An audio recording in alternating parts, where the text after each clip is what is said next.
Greetings, it is Max So Diddly here, and today I am here with another Java tutorial to help you get an A in your coursework or exam. And today we're here with how to decompress a text file or a file with text using Java. So in the last tutorial, we compressed a file that had a bunch of text in it, and today we're going to decompress that file. So if you want to know how to compress a file, click the eye up in the corner. I advise you watch that tutorial first, then come back to this one. But let's get right into it. So, import the following libraries. Import java.io.file, file input stream, file output stream, .java.util.zip, .deflater output stream, and inflater output stream. And no, this isn't about inflating your currency. This is deflating the file size means making it smaller, inflating the file size means making it bigger. In this case, we're taking compressed data and making it bigger. So let's get right into it. So we got string file name equals data compressed, and then the file extension will be .txt. This is the file we want to decompress. And we separate the file name and the extension to make our life easier. You'll see why in a moment. Then we do system.out.println, decompress file name, file extension. We're going to print if this file was decompressed or not. So let's get right into defining the method. Public static boolean, decompress file, string extension. So it's public static boolean, so it's going to return a true or a false. It's called decompress file. The first parameter is a string called file, the next one is a string called extension. The first thing we're going to do is we're going to do string file path equals file plus extension. This is going to be the file path of the file we wish to decompress, so the compressed file. Then we're going to do string decomp file equals file plus decompressed plus extension. So this is going to be the file path of our decompressed file. So for example, let's say we have a file called data.txt. So that's going to be our file path. Then our decomp file path will be data plus decompressed plus .txt, or data decompressed.txt without the pluses. That's all we're doing. You can customize this to whatever you want. Then we want to do a try-catch statement. Try a bunch of code. If something goes wrong, execute what's in the catch statement, otherwise just carry on as normal. And so we have try and catch exception E, and then inside we have system.out.println E and return false because the file didn't decompress for some reason, and we print out the error to inform the user. Simple stuff. Now, this code is going to look similar to the last tutorial if you watched it, and we're going to do file input stream, file read equals new file input stream file path. File output stream, file write equals new file output stream, decompressed, decomp file path. And inflater output stream decomp equals new inflater output stream file write.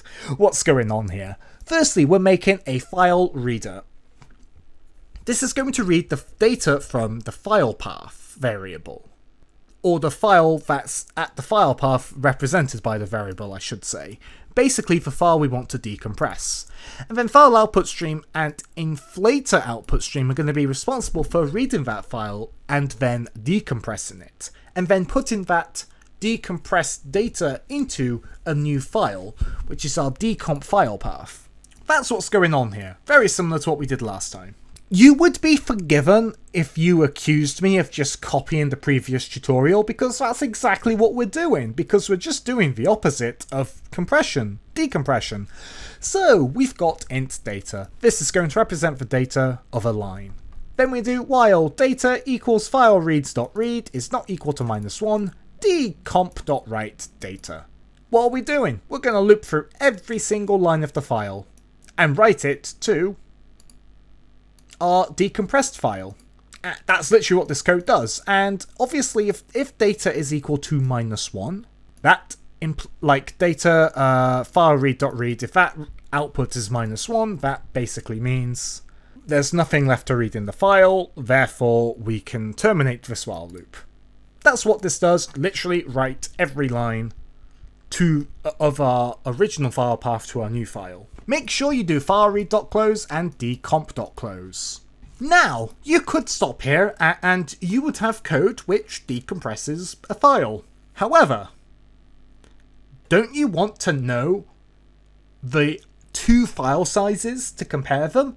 And don't you want this to not bother decompressing and keeping that decompressed file if it's actually bigger or equal to the original? If you do, carry on. If not, put a return true statement and stop the video. So what we're going to do is we're going to do long original size equals new file path.length. What's going on here? Well, we're going to use a long value because it can store bigger numbers than a Java integer. And since this is going to get we're going to have the file size stored in bytes, that number could start to get big depending on what files you're trying to compress or decompress. And we can use the .length to get the size in bytes of a file. Obviously, we are creating a new file object and we're going to be using this file path to point Java to where the file is to create an object of. And then we just do .length like we would with a string to get the length in bytes. We're going to do the same for the decompressed file as well. And then we do system.out.println original file size plus, and the new file size is decomp size, just so you can see what's going on. Then we are going to do if original size is less than decomp size, return true. Why are we doing this? So if the original size is less than the decompressed size, that means the decompression worked. And you might be thinking, but Max, why? Basically, we want to decompress, in most cases, to make the file size bigger to read what's in it.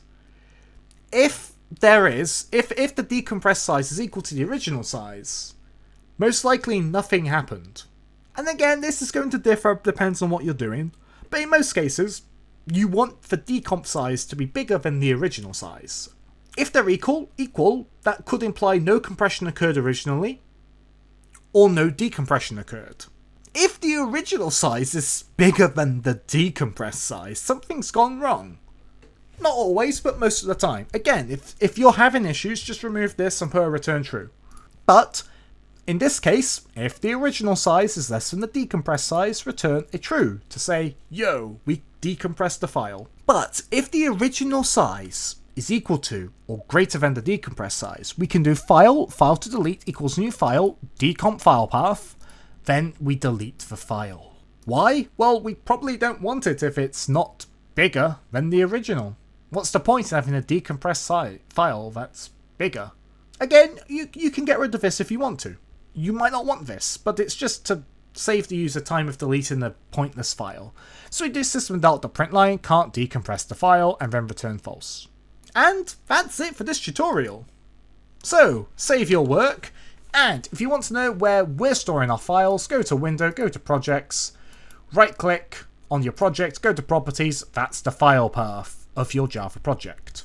We are storing our data in the .java project. You can store it wherever you want, and other IDEs, it's going to be different to access your Java project file path.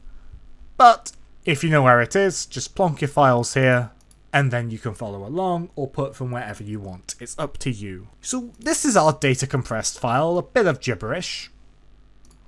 And this is the original data file that we want this new file that we're going to decompress to be. You'll see what I mean in a second. We are going to hit play.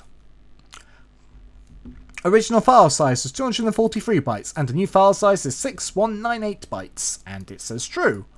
So we go back here and we see data compressed decompressed.